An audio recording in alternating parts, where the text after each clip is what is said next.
कुछ और तस्वीरें यहाँ पे इस वक्त दिखा रहे हैं। ये तस्वीरें प्रधानमंत्री नरेंद्र मोदी की डेनिश प्राइम मिनिस्टर के सरकारी आवास में, जहाँ पे वो उनके लॉन में चहलकदमी करते हुए दिखाई पड़ रहे हैं। निश्चित तौर से दोनों नेताओं के बीच में ये सहज संवाद दिखाई पड़ रहा है और डेनिश प्राइम मिनिस्टर प्रधानमंत्री नरेंद्र मोदी को तमाम एक तरीके से जानकारी साझा करते हैं। और ये उनका आवास है प्रधानमंत्री डेनिश की, जो प्रधानमंत्री है, और वहां पर प्रधानमंत्री मोदी पहुंचे हैं और ऐसे में वो अपने चहलकदमी करते हुए नजर आ रहे हैं। और निश्चित तौर से ये बेहद महत्वपूर्ण मौका होता है दोनों नेताओं के बीच में आपसी संवाद के माध्यम से एक सहज समझ को आगे बढ़ाने को लेकर। और ये तस्वीरें उस लिहाज से बेहद महत्वपूर्ण और ये अपने आप में बताती है। हमने पहले भी कई बार ऐसे तमाम देशों के राष्ट्र प्रमुखों के साथ में प्रधानमंत्री नरेंद्र मोदी को एक सहजतापूर्ण माहौल में बातचीत करते हुए, चहलकदमी करते हुए या फिर चाय पे चर्चा करते हुए देखा है। उसी प्रकार की तस्वीरों को एक बार हम फिर से कोपेनहेगन से, डेनमार्क की राजधानी, जहां पे प्रधानमंत्री का जो राजकीय आवास है, वहां से हमको ये तस्वीरें दिखाई पड़ रही हैं और दोनों नेता सहजतापूर्ण तरीके से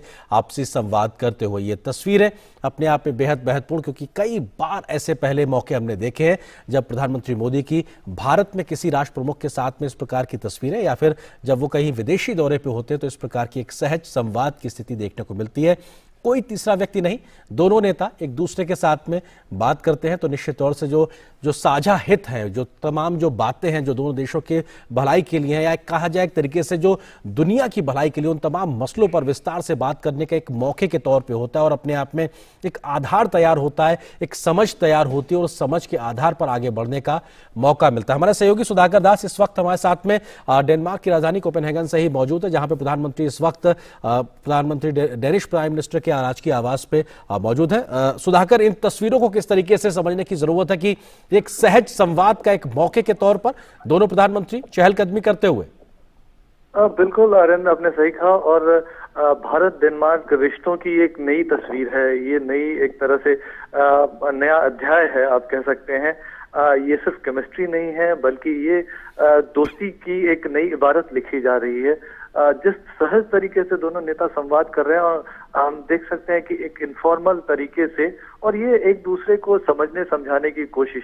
तो आप देखिए डेनिश पीएम का जो इंडिया के साथ कनेक्शन है, पीएम मोदी की वो जब कई बार जब वो भाषण देती हैं, उन्होंने अपने संसद में हो या कई मंचों पर, उन्होंने भारत के लोकतंत्र की ना सिर्फ तारीफ की है, बल्कि पीएम मोदी ने भारत में जिस तरह से कदम उठाए हैं उसको आगे बढ़ाया है। देखिए डेनमार्क उन देशों में है जिसने पहली बार किसी देश के साथ ग्रीन स्ट्रैटेजिक पार्टनरशिप की है।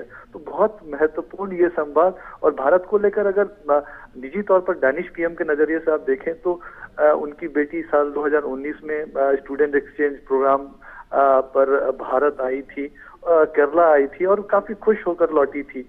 लगातार पीएम फ्रेडरिक्सन पीएम मोदी को, चाहे उनकी चुनावी जीत हो या अन्य अवसरों पर, उनको बधाई देती रही हैं। तरह से बहुत गहरा संवाद उन दोनों के बीच होता रहा है। कोविड के दौरान काफी बार संवाद हुआ दोनों नेताओं के बीच। कोविड के बाद अगर कोई फर्स्ट लीडर जिसने इंडिया विजिट किया था तो वो डेनिश पीएम थी।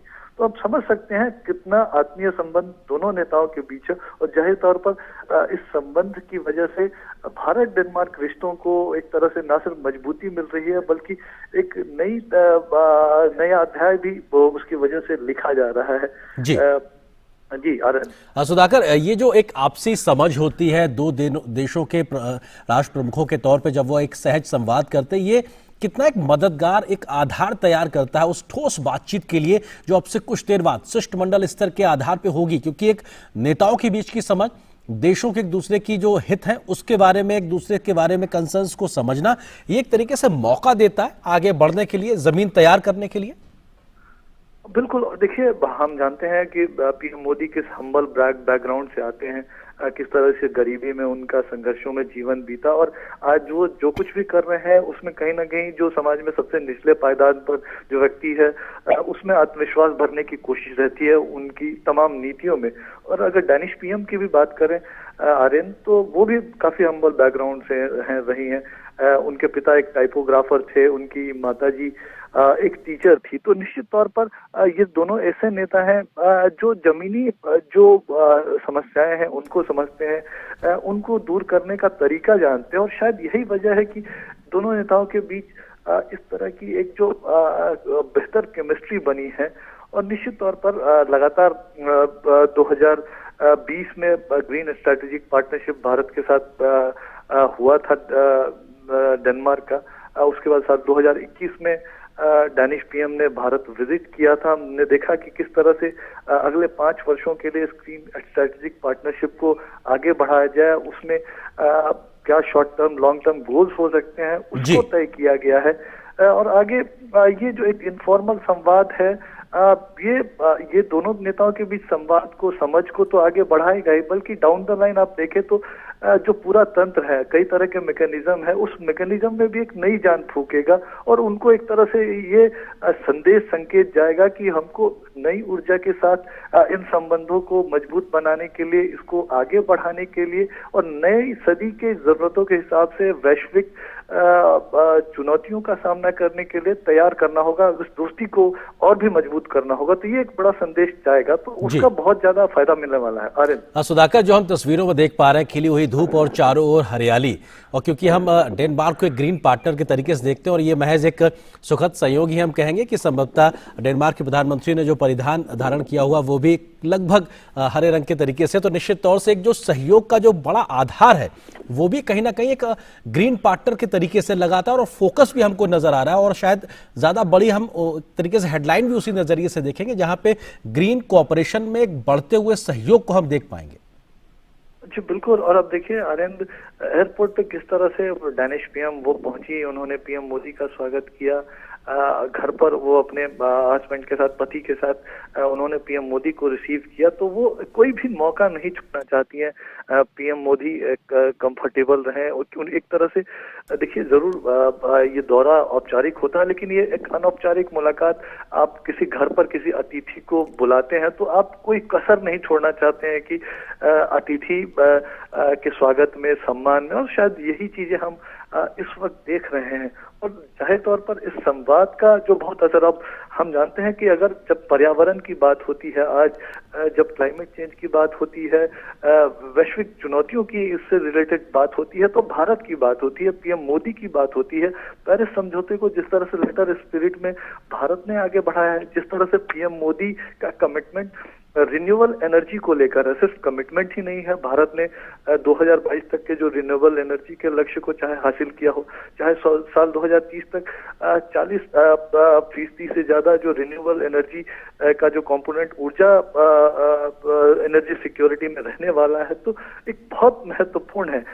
तो एक तरफ इंटरनेशनल सोलर अलायंस जैसे गठबंधन है, CDRI जैसे गठबंधनों को भी आगे बढ़ाया जा रहा है। तो बहुत महत्वपूर्ण, पीएम मोदी ये जो प्रयास कर रहे हैं सिर्फ भारत के लिए नहीं, नए भारत, आत्मनिर्भर भारत के लिए नहीं है, बल्कि दुनिया को भी ये एक तरह से रास्ता दिखा रहा है। और शायद ये बात डेनमार्क के लोग, डेनमार्क के जो लीडर्स हैं इस बात को समझते हैं।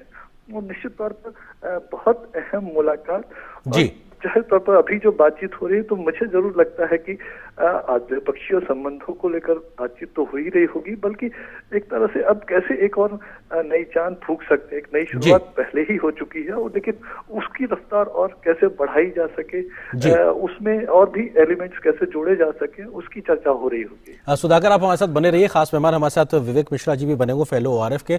विवेक जी, किस तरीके से आप इन तस्वीरों को समझने की कोशिश करते हैं, क्योंकि एक दो नेताओं के बीच में जब आपसी सहज संवाद दिखाई पड़ता है तो तमाम मसलों पर एक समझ को विकसित करने का एक मौके के तौर पे भी होता है, और प्रधानमंत्री मोदी को डेनिश प्राइम मिनिस्टर द्वारा अपने घर पर रिसीव करना, ये भी अपने आप में एक दिखाता है कि साहब किस स्तर पे डेनमार्क भारत के प्रति उत्सुक नजर आ रहा है उसके साथ सहयोग बढ़ाने को लेकर।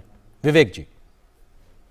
जी, अब देखिए, पर्सनल केमिस्ट्री और विदेश नीति, इनको साथ लाना ये मोदी साहब ने काफी बार बहुत ही अच्छे से किया है। आपको अगर याद होगा, बराक ओबामा आए थे तो उन्होंने हमें लग रहा है कि वहां पे बहुत सीरियस बातें चल रही हैं, हो सकता है चल रही हैं, लेकिन ओबामा को उन्होंने ये भी पूछा था, ओबामा ने मोदी साहब से ये भी पूछा था कि आप कितने घंटे सोते हैं। तो इनफॉर्मल कम्युनिकेशन से ये होता है कि एक आइस ब्रेकिंग हो जाती है, और बाकी डेलीगेशंस जो है उसमें सीरियस एजेंडा है ही, लेकिन उस बात के अलावा एक पर्सनल केमिस्ट्री जो है, यहीं पे उसकी नींव रखी जाती है, जो पीपल टू पीपल रिलेशंस है।